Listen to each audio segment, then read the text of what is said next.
la formule consacrée, si tous les présents sont là, on va pouvoir redémarrer et attaquer donc cette deuxième table ronde sur une thématique que nous avions intitulée « Travail et territoire ». Je vais faire une introduction un petit peu longue peut-être, mais qui m'a paru nécessaire au regard des idées qui avaient sous-tendu ce sujet et des contributions qui nous ont été apportées. En effet, la proposition thématique de cette table ronde reposait sur un constat qui est celui de l'évolution du contenu du travail, et notamment son caractère de plus en plus immatériel, et donc qui modifie probablement le rapport du travail à l'espace ou au territoire. Je ne reviendrai pas sur ce que l'on a dit tout à l'heure, de la différence éventuelle entre les deux notions. Et notre questionnement avait en particulier pour base les effets probables de la transition numérique sur les territoires. Là, j'emploie le terme. Et diverses questions découlaient de ces questionnements, que nous évoquerons peut-être d'ailleurs pendant la suite de notre débat, et c'est pour ça en particulier que je fais cette introduction sous cette forme. Quelles pouvaient être les sources de questionnement ?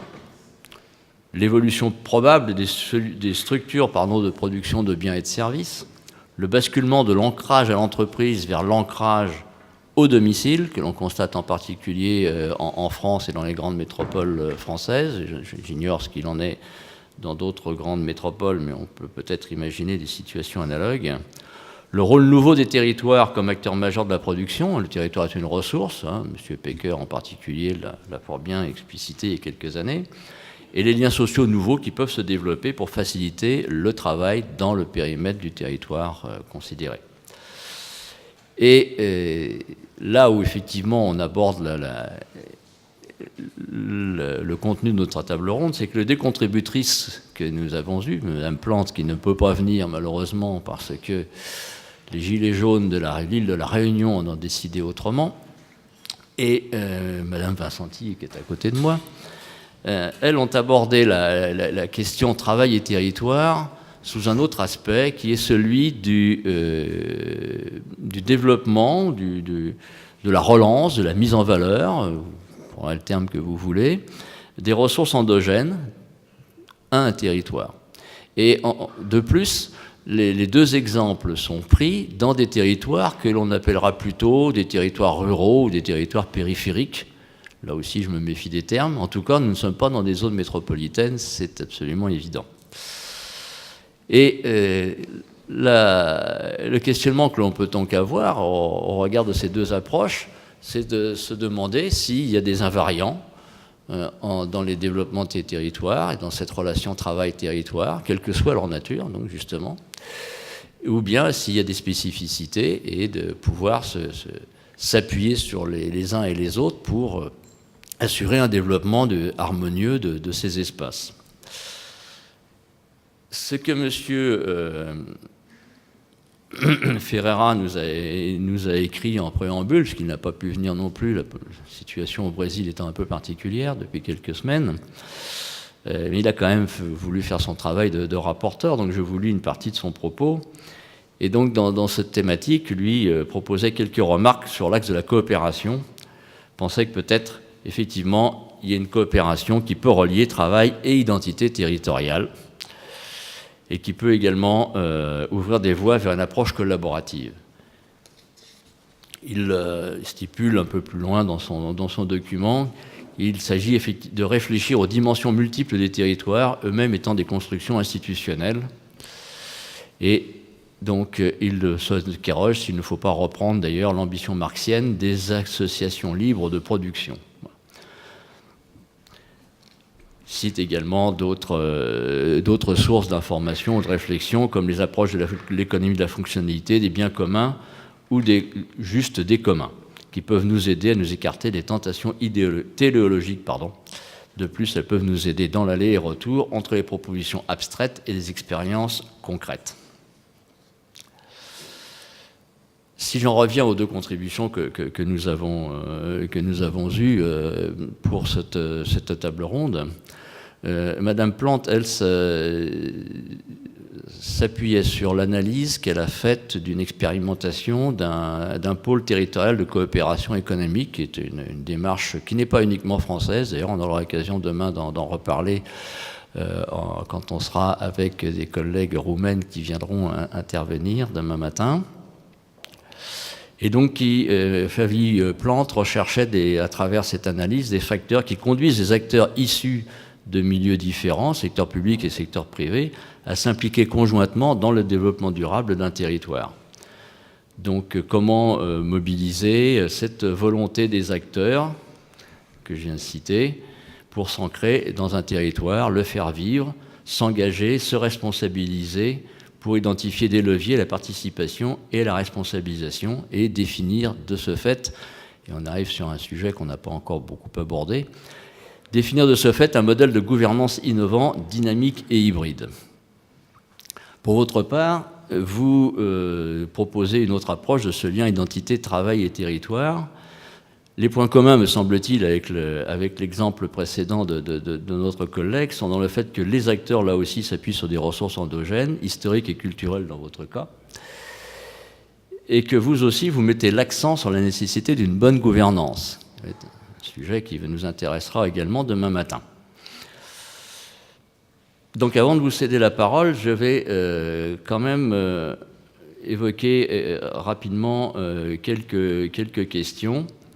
Et ensuite, nous entamerons le débat avec votre intervention. J'ai noté en premier point que dans votre propos, vous dites une planification, une refonctionnalisation des territoires selon des critères incluant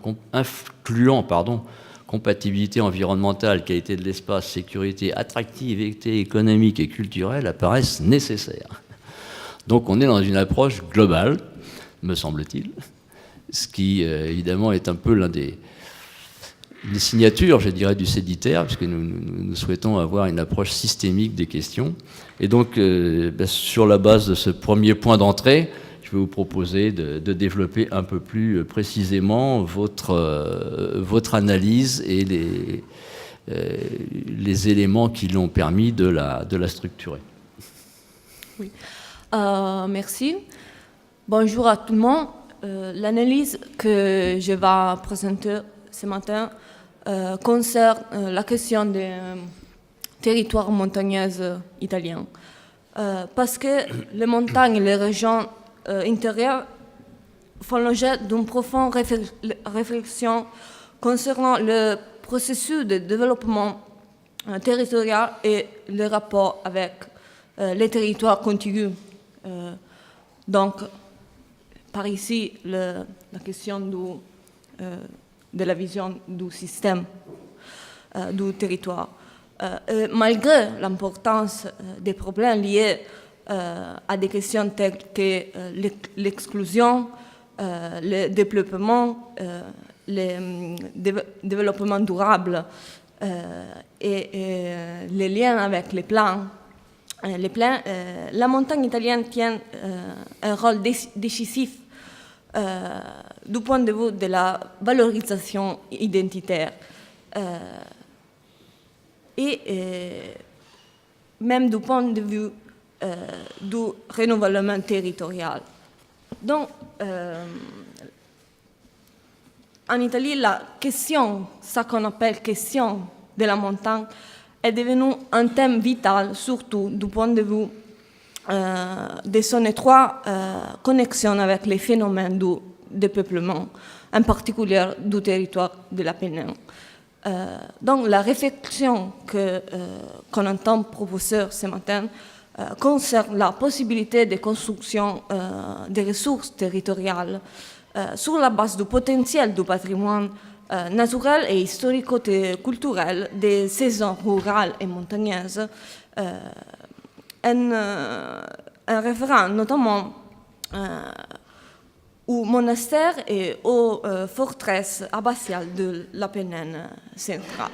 Le domaine d'analyse que j'entends proposer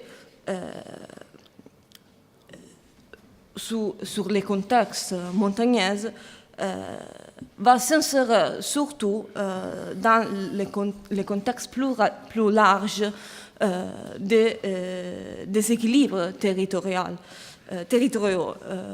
qui en Italie est particulièrement important et surtout dans le cadre de la dialectique centralité-marginalité du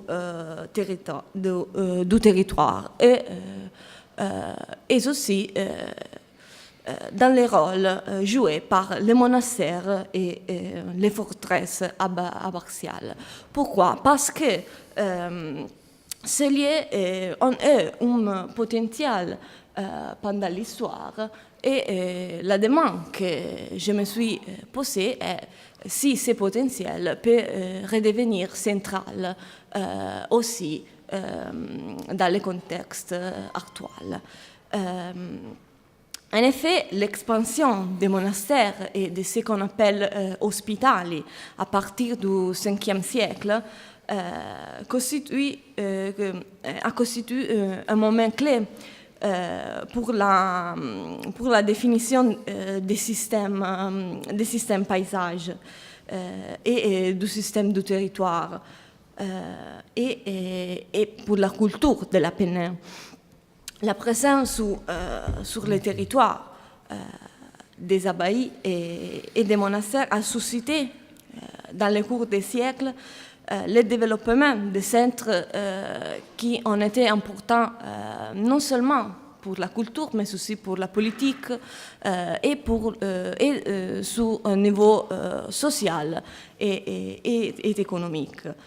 On pense par exemple à les rôles joués par les scriptoria. Et on pense par exemple à la fonction que ces lieux ont joué d'interlocuteurs avec les centres de pouvoir. Donc, des lieux qui, du point de vue géographique, étaient périphériques, ont devenu centrales du point de vue politique, culturel et économique. Je me suis intéressée de façon particulière au territoire de Subiaco, où Saint-Benoît a fondé l'ordre des bénédictins et où aujourd'hui s'exercent les monastères lui dédiés. Et j'ai analysé dans le sens diachronique et synchronique les modèles de gestion des territoires intérieurs pour analyser le potentiel de redécouvrir l'importance. Donc, j'ai repercouru le développement de Subiaco en soulignant le rôle des monastères bénédictins dans le territoire de l'Apennin. En particulier, dans le contexte de Subiaco, a été très important l'usine de papier. Parce qu'elle était l'émanation de l'ancien scriptorium et ce qu'on appelle cartiera en italien est devenu en effet un centre de production très important et ici a été reproduit le premier livre imprimé d'Italie. Donc, l'analyse de ces ressources pourrait susciter une relance des systèmes locaux et la création de nouveaux liens, par exemple, entre les différentes zones productives qui ont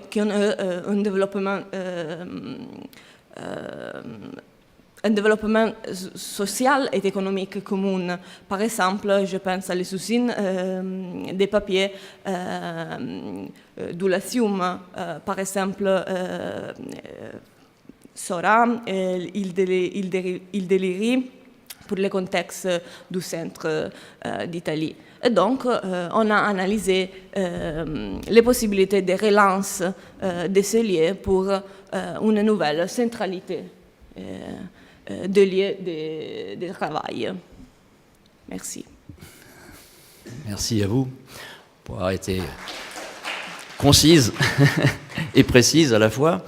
Alors, comme nous sommes très peu nombreux, vous avez dû le remarquer à la tribune, je vous propose que, bon, si vous avez bien entendu des questions à Julia, elle y répondra volontiers, mais je propose que peut-être on fonctionne de façon différente, c'est-à-dire que vous puissiez faire part par rapport à ce sujet de vos propres regards sur la question, et puis si c'est nécessaire, je jouerai mon rôle d'animateur en essayant de vous interpeller sur certaines questions qui viennent à travers ces deux expériences, celle que vous avez entendue de façon un peu plus détaillée à l'instant, et puis celle de notre collègue également qui avait eu une autre approche dans un autre territoire.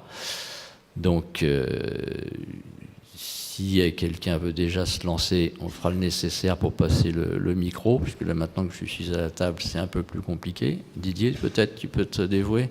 Très intéressant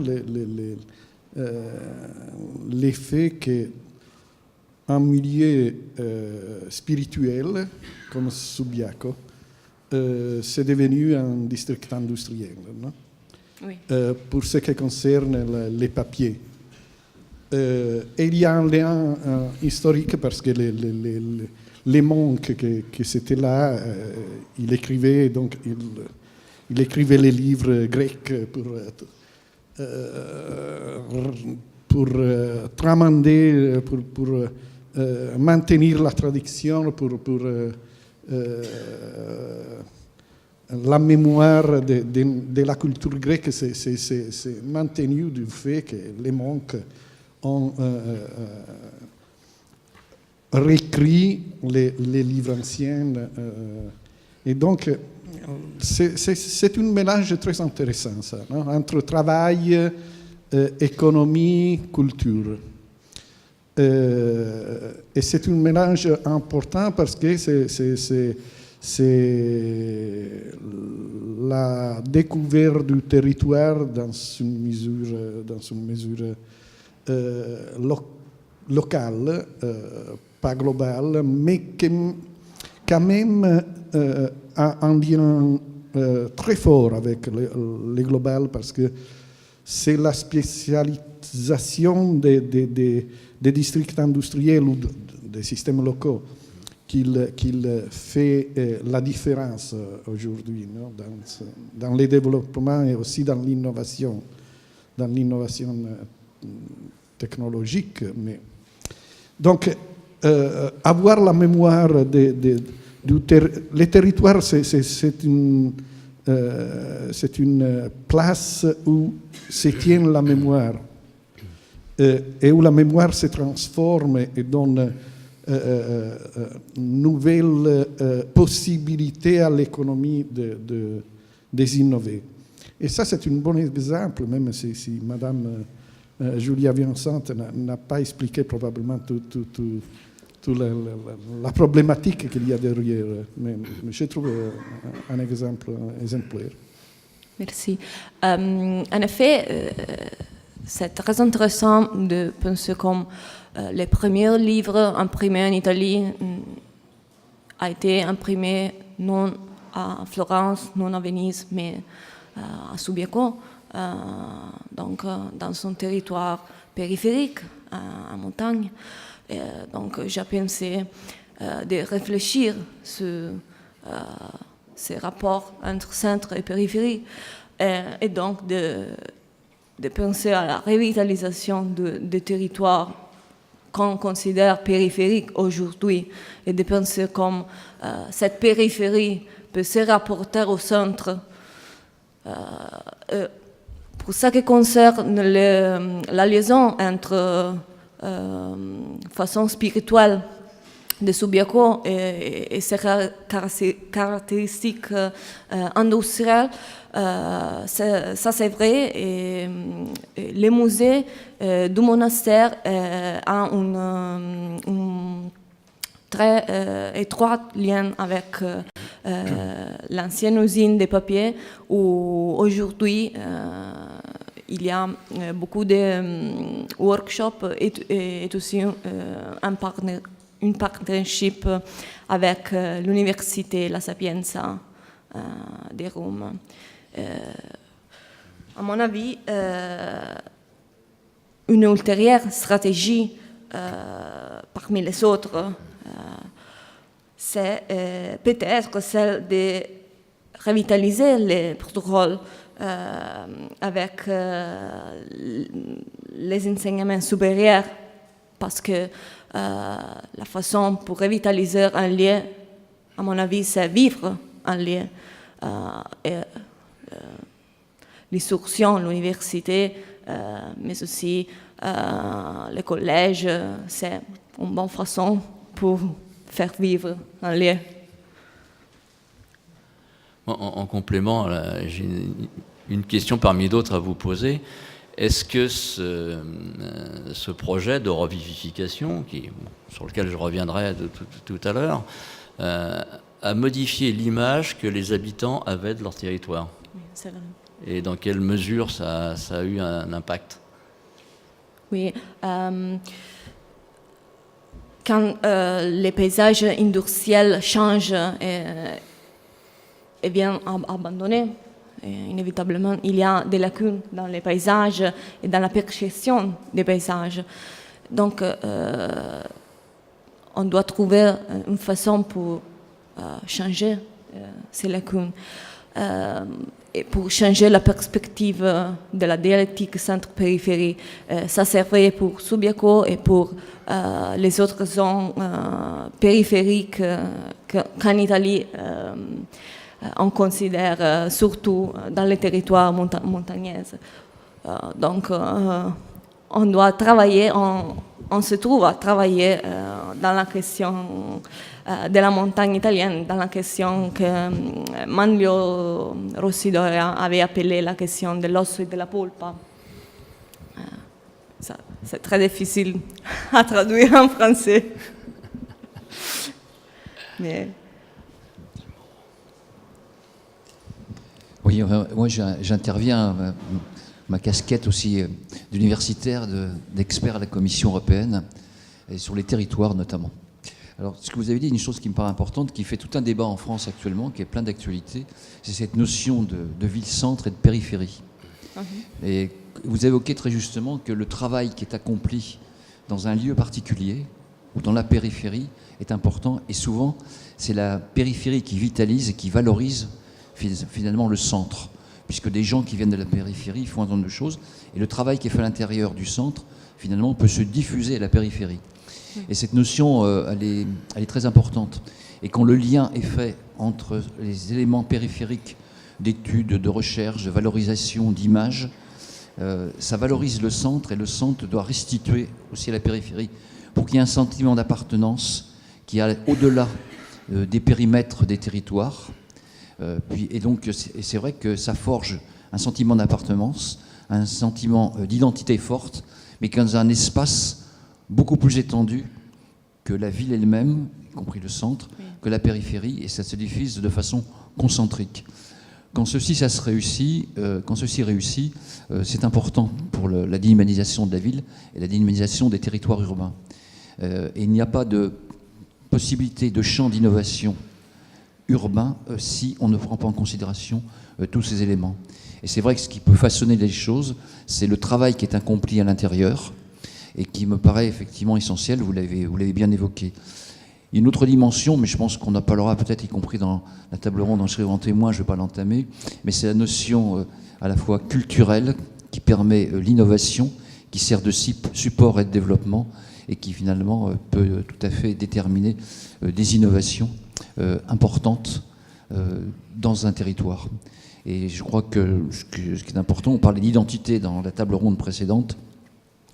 Quand on parle d'identité, elle se situe dans un territoire qui est à la fois un périmètre, mais surtout sur le contenu qu'on met dans ce périmètre, et que ce soit la notion du périmètre et la notion spatio-temporelle qui peut exister. C'est-à-dire qu'on tient compte, quand on fait l'innovation, de la tradition, de ce qui s'est passé, pour ne pas reproduire les mêmes schémas, mais en s'en servant pour pouvoir évidemment prolonger et un élément de progressivité. Excusez-moi si j'étais un peu long.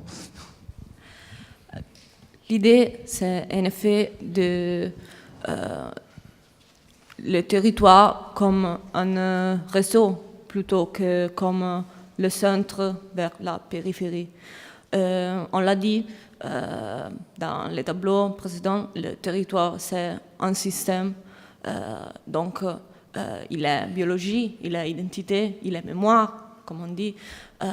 Donc, il est un système très complexe et on doit considérer cette complexité, même quand on parle de tourisme, quand on parle de culture, quand on parle d'infrastructures, quand on parle de tout ça qui concerne les territoires. Ça, c'est, à mon avis, la clé pour une gestion du territoire. Oui, c'est cette question de centralité, effectivement, peut-être même plus complexe finalement que ce que vous avez évoqué à l'instant, Monsieur Moreau. Je cite Madame, point de référence pour la région et pour ceux qui la traversent, comme les pèlerins, le monastère sert de connexion entre les zones de l'intérieur et celles des plaines. Donc on est bien dans la dimension de réseau que vous évoquiez à l'instant. Et vous ajoutez, situé dans une région géographiquement isolée, il devient donc central en termes de processus, de rôle et de fonction. Et donc ma question, mais qui va au-delà de votre exemple, c'est est-ce qu'un territoire doit générer sa centralité, quelle que soit sa nature par ailleurs. Voilà. Et cela, ça peut devenir un invariant ensuite, parce que cette notion, une autre notion derrière, qui est celle aussi de tradition et de modernité, qu'on verra avec une de nos collègues qui est arrivée là tout à l'heure, et qui nous parlera d'un autre exemple basé aussi sur le patrimoine historique et culturel, et dans un schéma spatial un peu différent. Et donc, c'est cette diversité, d'ailleurs, de sources qui fait la richesse de nos travaux, même si nous ne sommes pas le nombre souhaitable. Madame. Bonjour, Yvette Laziri, Université d'Aix-Marseille. Moi, je voudrais savoir comment est née cette idée de valorisation de cet espace montagnard à travers cet aspect culturel. Est-ce que c'est porté par une politique d'aménagement du territoire de l'État italien? Est-ce que c'est des collectivités territoriales, des habitants qui ont décidé de se prendre en charge et donc de faire remonter ce processus de valorisation? Et puis, deuxième question, quel a été le rôle des collectivités territoriales, mairies, provinces, dans ce processus en termes d'accompagnement financier, technique, etc. L'idée est née tout simplement de la demande pourquoi deux lieux que dans l'histoire on était très important, très central, aujourd'hui ont perdu leur centralité, leur importance. Et deuxième question, parce que de quelle façon ces lieux peuvent retrouver leur importance, peuvent être requalifiés, recentralisés et redonner centralité au territoire montagneux. Les rôles des administrations et des provinces n'est pas les mêmes partout les territoires.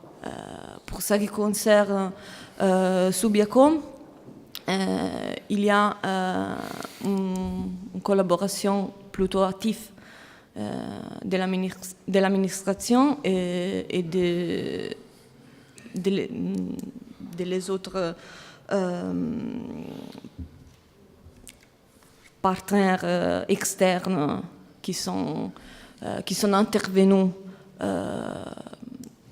de façon particulière pour ce qui concerne l'usine de papier.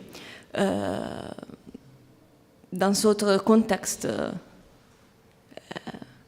la question c'est un peu différente parce que la réponse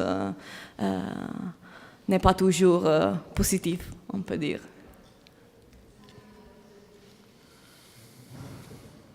Monsieur Poulneau.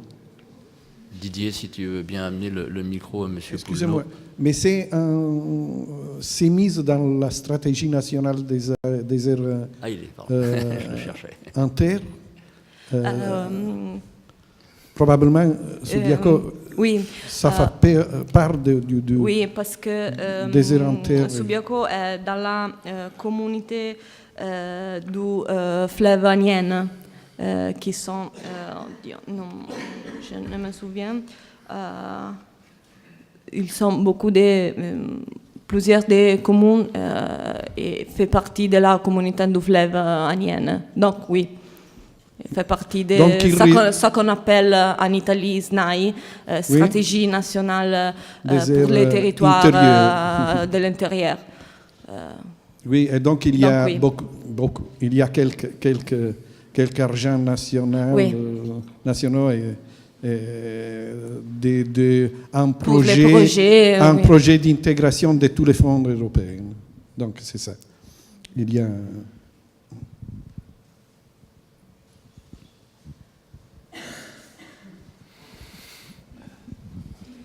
Oui, bonjour à toutes et à tous. Jean-Philippe Poulneau. Donc, moi, je suis un praticien, je ne suis pas du tout chercheur. Et néanmoins, je suis membre du co-secrétariat du groupe pilote international de l'économie sociale et solidaire auprès de l'Organisation des Nations Unies. Je souhaitais, par rapport à l'intervention que vous avez faite, Giulia, dire que les montagnes, c'est toujours magnifique. Il s'y passe des choses fabuleuses. En Espagne, vous le savez sans doute, un prêtre, dont je vais vous donner le nom, a créé une coopérative. Alors ce prêtre, il s'appelle José María Ariès Mendiarieta. Ce groupe dans la montagne, à Mondragón très précisément, est devenu le groupe Mondragón, qui aujourd'hui est un groupe mondial. Et ce groupe a été fait par la solidarité, c'est créé par la solidarité entre les individus. C'était juste un exemple sur les montagnes. Après, moi, la question qui m'interpelle, c'est étant dans une logique, doit-on continuer à être dans une logique très top-down comme on l'a toujours connue? Et je pense aux grandes politiques industrielles et aux grandes politiques qui, effectivement, partent du haut et doivent se diffuser sur l'ensemble des territoires. Ou est-ce qu'aujourd'hui, on doit favoriser plutôt l'inverse, c'est-à-dire une logique qui part du territoire, alors avec sa centralité qui tient compte, évidemment, pas uniquement des centres-villes, mais bien évidemment du reste. Et je crois que nous avons de plus en plus d'exemples qui nous démontrent que les individus, s'ils se réapproprient le lien social et s'ils se réapproprient leur territoire, peuvent effectivement faire de grandes choses. Moi, c'est une des grandes questions que je me pose. On interviendra demain d'ailleurs avec une de mes collègues sur le sujet. Mais ce que je peux vous dire, c'est que on ne vit pas sur les grands circuits mondiaux. On habite tous dans des villages, dans des villes, mais ça n'existe pas pour un être humain. Les grands circuits mondiaux, c'est virtuel. Vous le dites à juste titre, ça sera vraiment le sujet au cœur de la réflexion demain à la table ronde numéro 6, qui promet d'être très riche sur cet angle-là.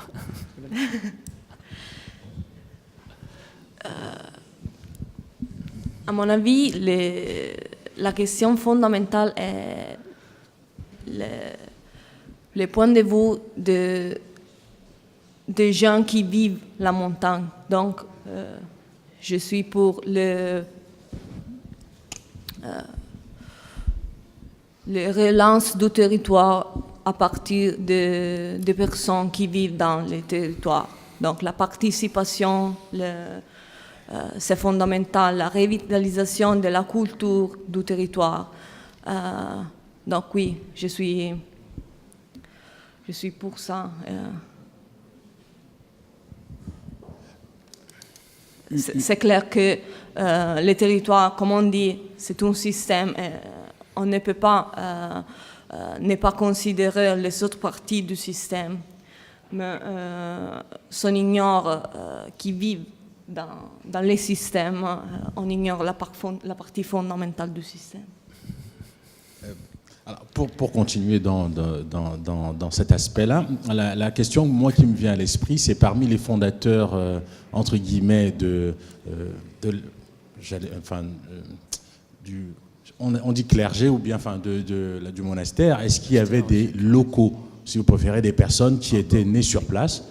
Pourquoi je pose la question? Parce que j'ai l'impression qu'on parle beaucoup de territoire en oubliant le premier acteur, c'est-à-dire la personne qui est identifiable comme appartenant à ce territoire de naissance. Et que généralement, les problématiques de développement territorial, elles ne partent que parce qu'on a une personne ou un groupe de personnes qui sont vraiment attachées au territoire et qui ont une importance particulière par rapport aux autres et qui en font la centralité. C'est-à-dire que si vous avez, et la personne qui vient d'intervenir tout à l'heure le disait globalement, si vous avez quelqu'un qui a été dans les hautes sphères, soit de l'administration, soit de l'économie, soit d'autres, et qui revient sur son territoire d'origine, automatiquement, il ramène avec lui tout ce qu'il y a d'intéressant pour pouvoir redévelopper, redonner de la centralité au territoire qu'il a connu quand il est né, entre guillemets. Mais en effet, l'un de ces problèmes des territoires montagneux en Italie, c'est, comme on dit, le développement et le retour des personnes qui ont dû laisser les territoires de la montagne. Ce qu'on trouvait dans ma recherche dans les territoires de Subiaco, c'est que les personnes qui vivent dans ces territoires sont très engagées dans la revitalisation du territoire. Il y a les laboratoires qui sont organisés dans l'usine de papier, qui sont organisés par les gens qui vivent, qui est né en Subiaco. Donc la participation des autochtones, c'est très vivant, c'est très vivant.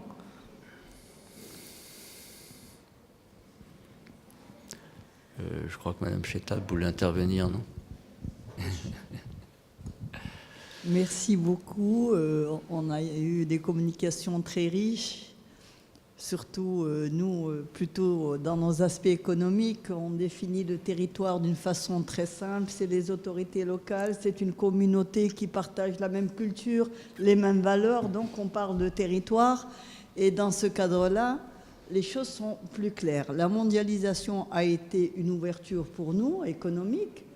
Donc, je ne pense pas que ce soit des concepts à la mode, mais les gens s'identifient par leur communauté, puisqu'il n'y a plus de barrière, en fait, qui identifie tel ou tel. Donc, la communauté est revenue, a repris sa place, le territoire est devenu donc important, et les stratégies se mettent en place. Ma question aujourd'hui, c'est ce qu'on a écouté depuis ce matin, est-ce que finalement l'État, qui reste, j'ai entendu le mot tout à l'heure prononcé dans une gouvernance top-down, est-il un bon gestionnaire du territoire à l'échelle plutôt nationale?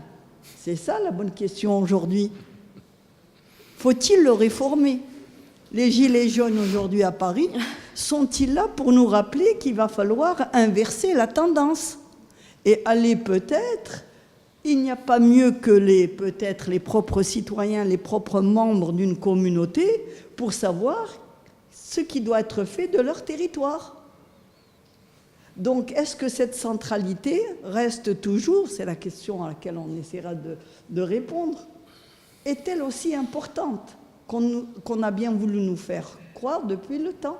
Et qu'aujourd'hui, il y a des superbes montagnes aussi bien en Italie qu'en Algérie, qui ne sont pas du tout mises en valeur et qui serait peut-être aussi intéressant d'aller développer ce tourisme-là, parce que pour les économistes, les territoires se construisent. On est passé des avantages comparatifs, on est passé aux avantages aujourd'hui construits. Et je reviens donc aussi à monsieur ce matin, je n'ai pas intervenu, pour dire qu'aujourd'hui, le Maroc, peut-être que dans cette affectation d'investissement qui donne aux grands groupes internationaux, devrait-il peut-être impliquer les citoyens berbères pour défendre leur culture et leurs valeurs et peut-être placer une norme d'urbanisation pour pouvoir régler cette question d'uniformisation du tourisme qu'on retrouve aussi bien en Algérie. On est en train de perdre vraiment un beau patrimoine culturel. Et j'en suis tout à fait d'accord, aussi bien en Tunisie. D'accord? Voilà, merci. Voilà, en Italie, pour ce qui concerne tant la composante économique ou la composante administrative, le problème, c'est la connexion entre les aspects nationaux et les aspects locaux. C'est ça. C'est une question de connexion entre les niveaux. Ça, c'est mon avis, ça, c'est le problème. Parce que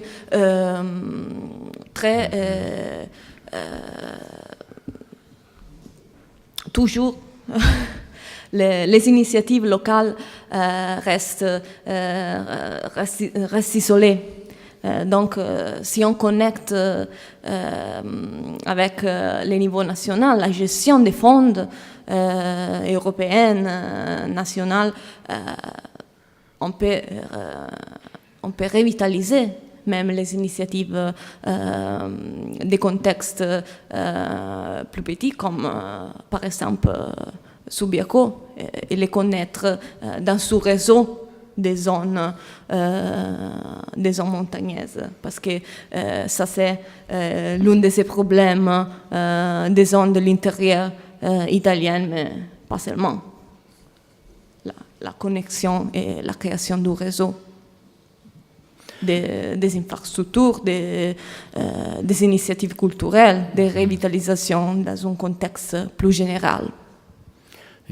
Pour reprendre l'interrogation de Mme Chetab, je repars de votre document et de votre présentation. Historiquement, il y avait des monastères depuis très longtemps, 5e siècle, si je me souviens bien. On a fait du papier, peut-être assez rapidement après d'ailleurs. Et récemment, quand on a revivifié ce territoire, on a relancé évidemment l'exploitation historique et culturelle de ces différents sites.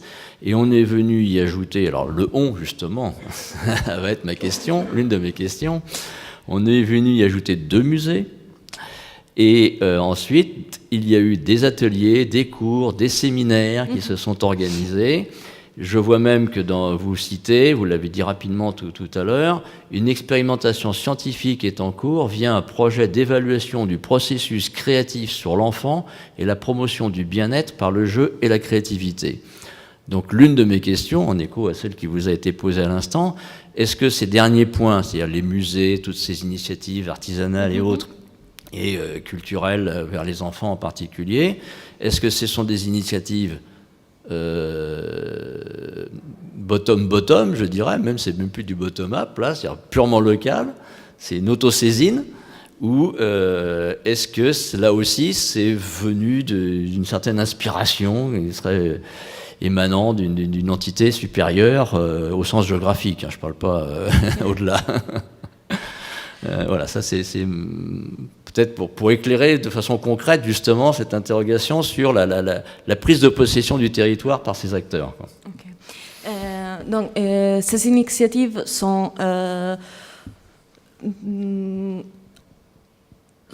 ont été mises en place au début par des sujets privés qui ont créé ce qui est appelé Borgo dei Cartai dans l'usine des papiers. Et donc, ces sujets privés ont créé un réseau de partenariats avec des sujets différents, publics comme l'université et des autres comme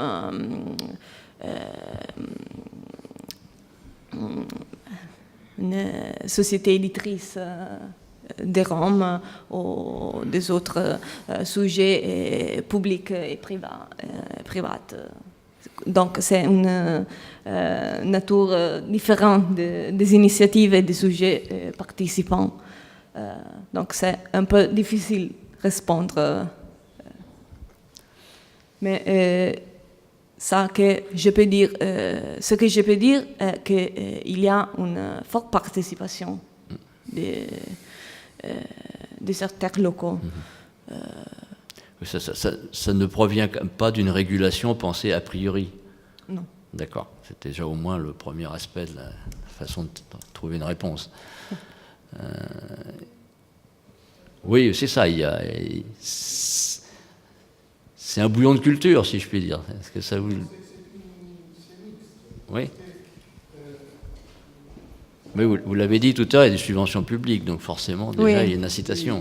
Oui, parce que donc, la stratégie nationale des erreurs internes, moi je pense que c'est une stratégie placée par les gouvernements, mais il faut que les systèmes locaux ils fassent un projet de développement. Ces projets est financier si les projets est bien fait, si les acteurs locaux démontrent d'être capables de développer ce qu'ils ont dit dans les projets. Et donc, c'est un mélange entre les top-down du gouvernement et les systèmes locaux. Et donc, il faut que les acteurs locaux ils doivent se mobiliser. Et, je ne sais pas le cas de Subiaco, mais c'est nécessaire ça.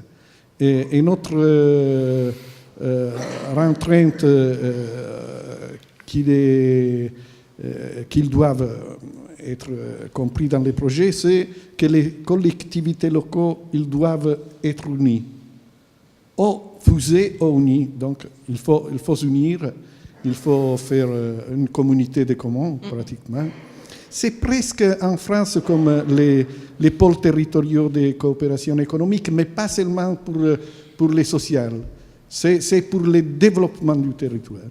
Donc, et là, il faut faire un projet où il tombe tous les différents fonds européens. Donc, les projets ils doivent constituer un réseau des sujets, mais aussi des projets.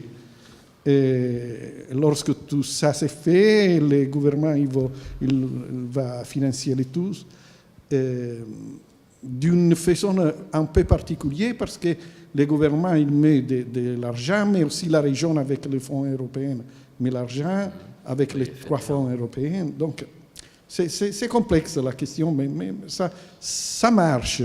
C'est une bonne politique, moi je trouve, pour bien équilibré entre la politique de mondialisation et la valorisation des systèmes locaux et en même temps entre les 3 différentes gouvernances qui sont l'État, les régions qui doivent se placer sur les fonds européens et les systèmes locaux qu'ils doivent projeter et dépensent aussi l'argent. Donc, il faut montrer qu'ils sont capables d'utiliser l'argent. Donc, c'est un mélange qu'il est bien fait. Malheureusement, c'est pas tous les territoires d'Italie, mais c'est un peu expérimental. La politique, je ne sais pas s'ils vont les financer aussi dans le futur. Mais pour le moment, il existe. Moi, je pense 200 plus ou moins, 200 systèmes locaux qui utilisent ces modalités. Il faut comprendre qu'en Italie, avec la Suisse, c'est l'unique nation où la montagne est mise dans la Constitution. Donc, oui. Les gouvernements, ils doivent faire quelque chose pour la montagne. Oui, c'est l'article 44 de la Constitution. Monsieur Moreau. Ce que j'ai un peu à dire, cet exemple est intéressant. Cet exemple est intéressant parce que finalement, on s'aperçoit de quoi? C'est que les gens ont besoin de repères, des repères qui soient identifiés, qui soient connus et reconnus par les acteurs. Et c'est vrai qu'il y a une histoire, il y a des racines, mais à travers ça, on peut projeter autre chose. Et on associe des gens. Tout à l'heure, quelqu'un disait que c'est par des petites choses qu'on fait les choses, mais je crois que les gens ont besoin qu'on restitue un certain nombre de questions. Ils ont besoin qu'on localise et qu'on relocalise. La mondialisation, la globalisation, c'est bien. Ça permet d'avoir une ouverture sur le monde. Mais ce qu'on a besoin, c'est que ça soit décliné et qu'on trouve des représentations qui se trouvent au niveau local. Et c'est vrai que c'est vrai en France, mais c'est vrai en Italie, c'est vrai en Espagne, c'est vrai en Allemagne de façon différenciée, parce que les organisations territoriales et administratives ne sont pas forcément les mêmes. Mais il y a une forte conjonction en Europe, en tout cas. Il y en a aussi ailleurs, mais avec d'autres cultures, d'autres traditions. Finalement, le retour au local est important. Et c'est là que les collectivités territoriales, quelle que soit leur dimension, que ce soit le domaine du village, des communes rurales, des villes moyennes, des villes plus importantes, des intercommunalités, voire des métropoles qui ont un aspect d'enjeu plus économique, mais l'économie seule ne peut pas suffire. Il faut qu'il y ait d'autres choses qui s'y attachent pour que les gens s'y reconnaissent. Une des grandes questions aujourd'hui, je le répète, c'est le point de repère. Les gens ont besoin de repères.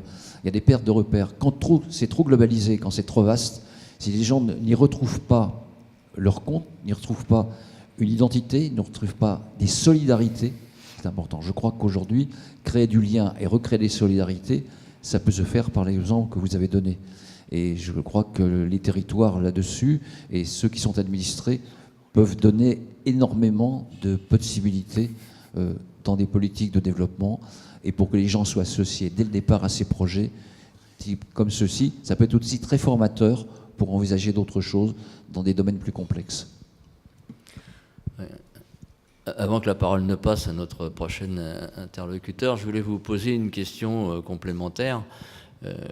Est-ce que sur le plan statistique, vous avez pu constater, grâce à ce type de démarche, en particulier celle que vous avez analysée, un maintien ou un renforcement de l'activité économique, en particulier à travers le nombre d'emplois, et un maintien ou un renforcement aussi du nombre d'habitants?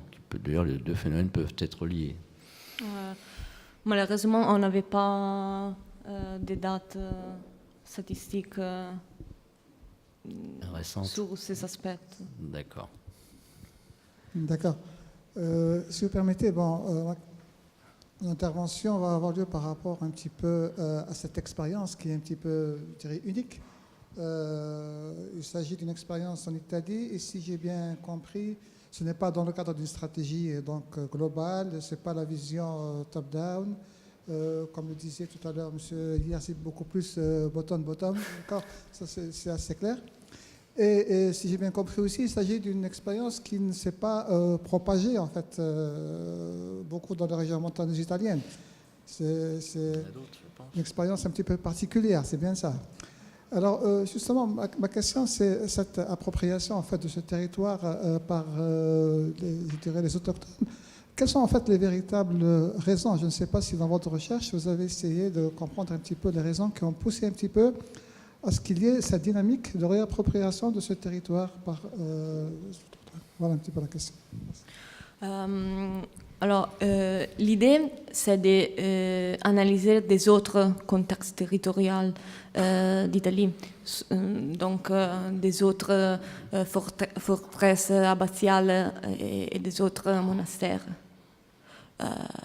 Pour l'idée centrale du travail, de la revitalisation des zones montagneuses à partir de ce lieu de culture, de la politique et de l'économie. L'idée est d'analyser ces contextes particuliers est arrivée pour des motivations qu'on peut dire on était très banales parce que on avait beaucoup de matériel et on était très presque parce que j'étudie à Rome, donc je peux aller. Oui, c'est pas très loin, oui. n'est pas loin, donc je peux rejoindre ce territoire de façon très facile. Donc, a été une recherche que je peux conduire de façon facile. Donc, j'ai commencé par ces territoires et l'idée, c'est d'extendre à diverses parties d'Italie.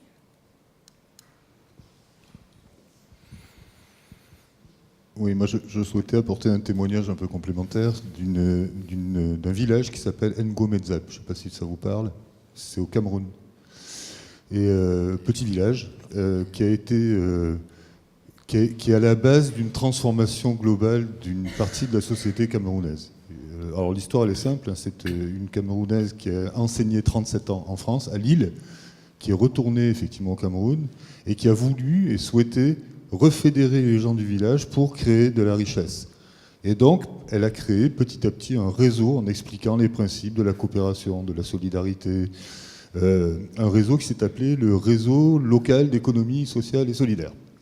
Et ce réseau, il a fait quoi? Il s'est monté en coopérative pour la culture, l'agriculture. Il a commencé effectivement après à dynamiser le village et paver les routes. Et il est devenu un peu inquiétant par rapport au maire de Ngomezab, qui a commencé à échanger et lui-même s'est dit mais finalement c'est une solution pour aider notre village. Et il y a eu contamination dans d'autres villages. Et ce petit réseau local d'économie sociale s'est développé à tel point qu'aujourd'hui c'est un peu plus de 300 villages en l'espace de quelques années. Et les maires en face se sont organisés et ont créé le réseau des maires du Cameroun d'économie sociale et solidaire pour pouvoir dialoguer et travailler ensemble. Et aujourd'hui, vous avez un réseau de parlementaires camerounais en faveur de cette économie sociale et solidaire. Ce que je voulais dire, c'est que des devises, des subsides de l'Union européenne, etc., c'est toujours très bien. Des devises de l'État, des subventions de l'État pour faire fonctionner des projets, c'est très bien. Mais on peut le faire sans même ces subventions. Alors quand il y en a, c'est mieux parce que ça permet d'accélérer. Ça permet effectivement... Et les subventions, il faut bien se dire que ce n'est jamais là pour porter dans la durée un projet. C'est pour l'amorçage. On n'a pas les moyens avec des subventions pour faire vivre des transformations d'un territoire. Voilà, moi je voulais juste vous donner cet exemple qui, à partir d'une initiative personnelle qui a réussi à fédérer l'ensemble de la communauté, s'est petit à petit structuré en réseau qui touche une très grosse partie du Cameroun et qui continue à se développer. Donc on voit bien le lien entre... que le territoire est quand même une centralité tout à fait importante dans le développement économique, social et culturel. Alors une autre chose, rapidement, et puis, parce que je suis très très bavard. L'économie, c'est bien, mais quand on travaille sur le territoire, il faut ne pas perdre de vue qu'il faut également y inclure l'histoire, la géographie. Il faut inclure toutes les disciplines lorsque l'on travaille sur un territoire, parce que c'est une matière vivante qui ne peut se limiter uniquement à une approche économique.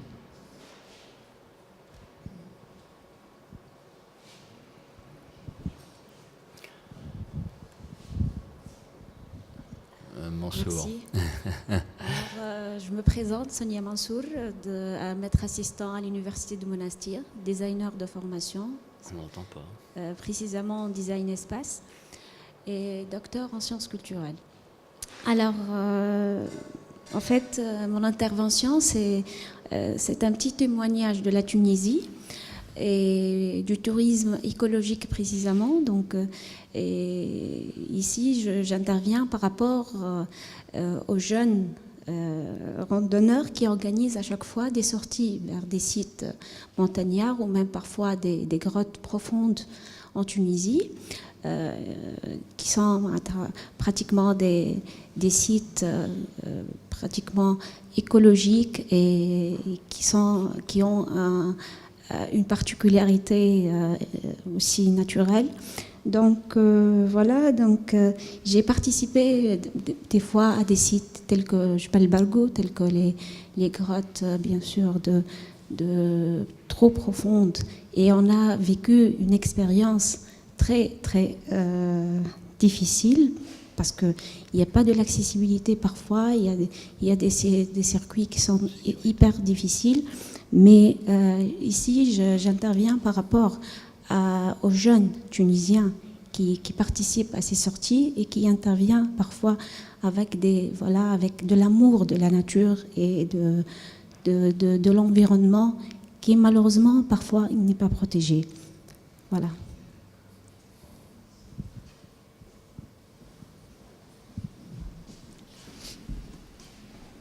Oui, dans le projet que vous avez analysé, est-ce que justement il y avait aussi ce souci d'une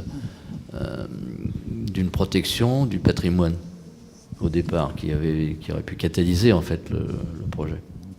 Oui, parce que souvent, ces lieux sont abandonnés, pas seulement les lieux de la culture, mais aussi les lieux du patrimoine industriel. Et ça, c'est un problème pour les paysages urbains, mais aussi pour les paysages naturels et pour les rapports entre les deux. Monsieur Durand. Oui, je voulais revenir aussi à l'Italie. Donc on a parlé de cette expérience-là. L'Italie aussi, c'est quand même les réseaux de fermes agroécologiques qui sont extrêmement importantes. Et je voulais savoir quel lien vous faites avec votre expérience là, et puis quel est le rôle un petit peu de ces fermes dans le développement des territoires ruraux et montagnards éventuellement. Alors, dans le contexte de la recherche que j'ai présenté, le contexte c'est un peu différent. Parce que la recherche concerne un niveau qui s'occupe de lieux de culture et de lieux de l'industrie. Pour ce qui concerne la montagne, les zones montagneuses en général, la question agronomique et écologique en général, c'est très complexe et très différencié dans les différentes zones d'Italie. Et on doit surtout faire une différence entre les Alpes et les Apennins. Donc, c'est une question très très complexe dont on peut parler pour plusieurs heures. Donc, je ne sais pas combien de temps on a. Ouais, vous prenez un joker. D'accord. Oui, pour reprendre un petit peu ma question, je m'excuse, je l'ai probablement mal formulée tout à l'heure. Ah. D'accord, donc ce n'était pas par rapport à vos motivations personnelles pour la recherche, okay. C'était beaucoup plus par rapport au territoire lui-même, c'est-à-dire par rapport au monastère, cette idée de revitalisation de ce territoire. En fait, quelles sont les raisons? Est-ce que c'est des raisons économiques qui ont poussé ce territoire à vouloir se réapproprier un petit peu cet espace? Ou bien y a-t-il d'autres raisons? Parce que la vision économique tout court reste un petit peu réductrice. Voilà, merci. Bien. La composante économique, donc la composante liée aux marchands, a eu un rôle très important, mais aussi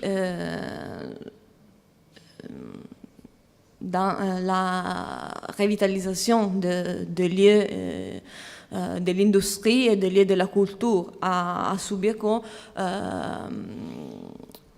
on a trouvé des raisons liées à ça qu'on peut définir un désir de restauration critique des lieux. Donc le désir de ne pas laisser abandonner des lieux qu'on était très importants dans l'histoire. Donc une sorte de conscience des lieux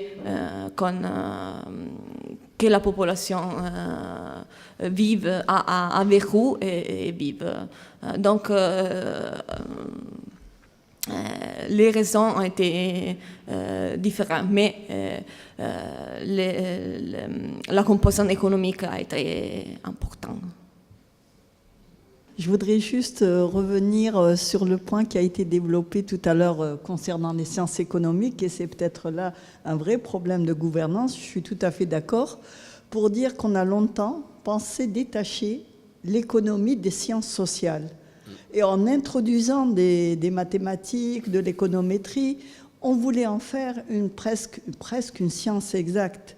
Ce qui a redéfini carrément presque le rôle de l'État en pensant créer un cadre macroéconomique dans lequel on allait décider des politiques et de la croissance et du BIP, et qu'on allait avoir un cadre, j'allais dire un micro, local, qui allait juste exécuter ces politiques pour faire du développement du territoire.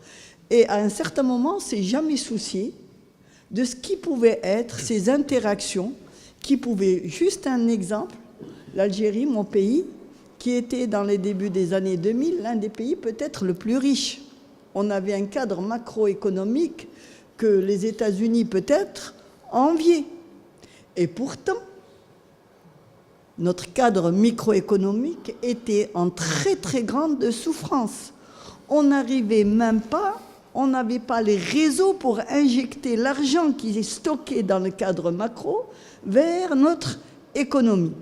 C'est juste pour dire qu'aujourd'hui, et je félicite encore le CEDITER de cette initiative de repenser aujourd'hui tous ces cadres-là, et de voir quels sont les réseaux, quelles sont les actions, quels sont les paramètres aujourd'hui et les démarches de gouvernance à mettre en place pour créer aujourd'hui des politiques qui puissent mettre tout simplement en action les politiques publiques au niveau local et local.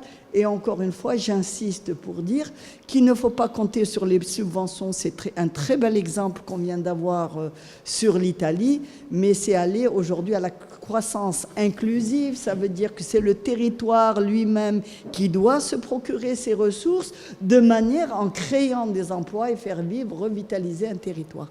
Merci, monsieur. Merci, madame. Ça va me permettre effectivement de rebondir, parce que j'ai commis une indélicatesse, d'une certaine façon, tout à l'heure, parce que je ne me suis pas présenté. Et effectivement, le souhait du CEDITER, c'est de réunir des universitaires, mais pas uniquement des économistes. Et comme dit Claude Broudot, d'ailleurs, j'étais économiste, mais je commence à guérir. Voilà. Et puis il n'y a pas que cela, puisqu'effectivement dans le groupe qui a formé cette association, il y a des personnes comme Didier Géard qui sont chefs d'entreprise, mais qui travaillent pour l'intérêt collectif, parce qu'il est aussi, il a été aussi, et il est toujours d'ailleurs élu local.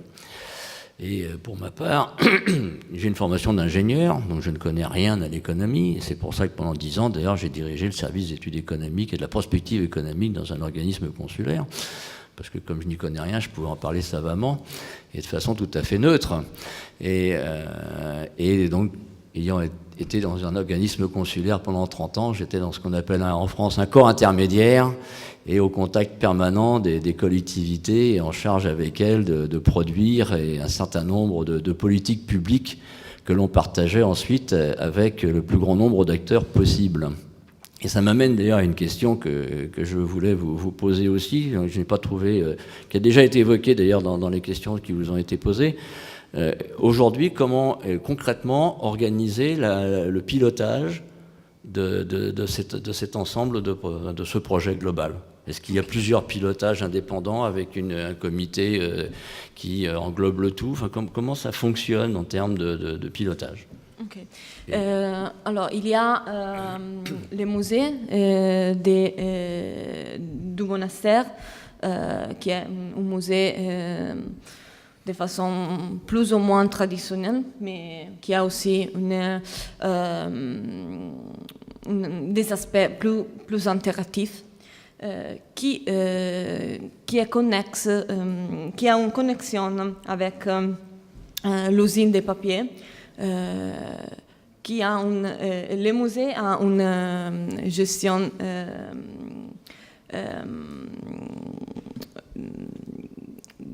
de la partie du mairie de Subiecum. Donc, une gestion qu'on peut définir locale. et le musée est en connexion avec l'usine de papier où, comme on dit, se déroulent les activités dont on a parlé. Et l'usine de papier a une gestion privée. Ce sont des sujets privés qui ont la gestion avec des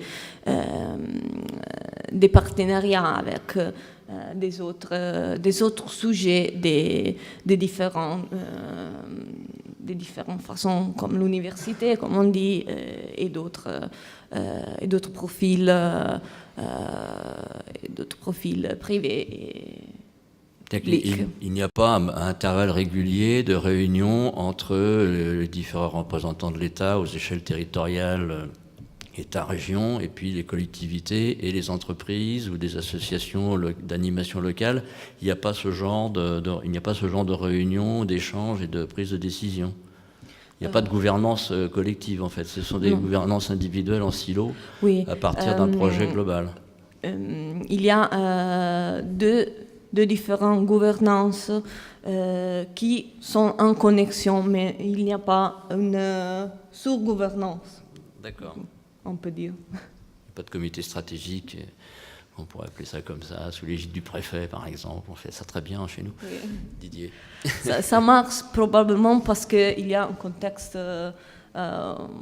petit. Bon. D'accord.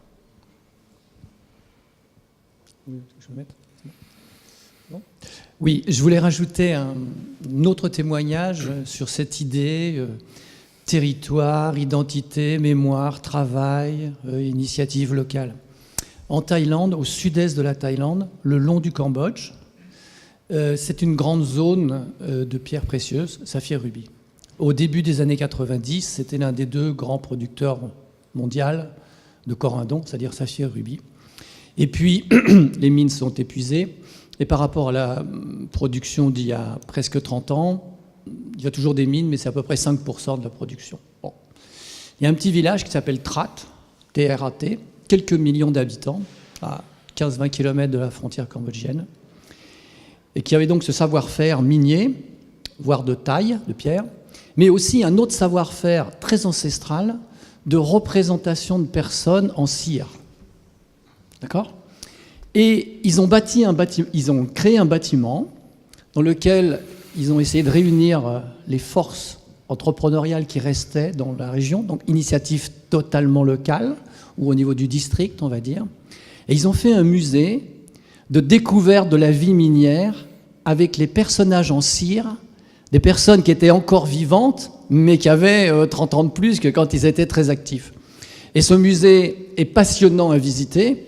Bon, quelqu'un qui a l'habitude des mines, on voit qu'il y a quelques petites différences, mais je crois même que j'ai des photos sur mon portable. Et donc, ils ont lié cette mémoire ancestrale avec ce savoir-faire des dernières années, parce que malheureusement, en Thaïlande, les mines n'ont que 20 à 25 années à peu près d'exploitation, voire actuellement moins de 10. Donc ça tourne très vite. Et à partir de ce musée, ils ont fait une sorte de coopérative où tous ceux qui ont encore des pierres, qui savent faire des bijoux, le font. Ils ont additionné une sorte... Ils proposent une autre chose qui est une huile qui serait l'équivalent du baume du tigre chinois et qui est un truc qui vous guérit de tout. Peut-être que même si je l'inhalais maintenant, je serais moins malade, par exemple. Vous voyez, ce genre de choses. Et à partir de là, ils ont redéveloppé le tourisme minier. Donc ça nous ramène à la première table ronde, où on peut encore visiter des mines, mais dans une optique environnementale. Puisque maintenant en Thaïlande, les mines, qui ont donc très peu de durée de vie, doivent être restituées après une période de jachère, entièrement à leur état originel. Hein, voilà. Donc là, on a un exemple, petite unité de village, 7-8 000 habitants, qui se réapproprie tous les termes qu'on a évoqués depuis la première et la deuxième table ronde, et même d'autres. Voilà. Y a-t-il encore un souhait d'intervention ?